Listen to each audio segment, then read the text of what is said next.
আগামী ফেব্রুয়ারির মাঝামাঝি সময়ে জাতীয় নির্বাচনের জন্য বাংলাদেশ প্রস্তুত বলে জানিয়েছেন প্রধান উপদেষ্টা ডক্টর মোহাম্মদ ইউনূস। মালয়েশিয়ার প্রধানমন্ত্রী আনোয়ার ইব্রাহিমের সঙ্গে দ্বিপক্ষীয় বৈঠক শেষে যৌথ ব্রিফিংয়ে এ কথা জানান অন্তর্বর্তী সরকার প্রধান।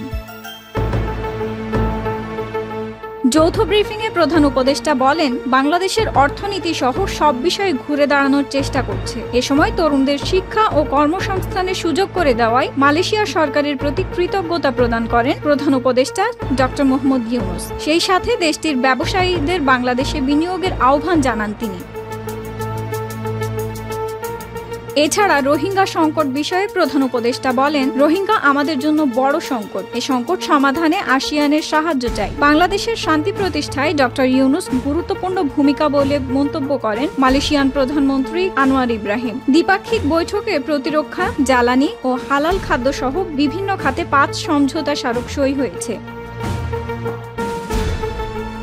এর আগে সফরের দ্বিতীয় দিনে পুত্রজায়ায় নিজ কার্যালয়ে প্রধান উপদেষ্টাকে অভ্যর্থনা জানান আনোয়ার ইব্রাহিম। দেয়া হয় লাল গালিচা সংবর্ধনা ও গার্ড অব অনার। এরপরই একান্ত বৈঠকে মিলিত হন দুই নেতা।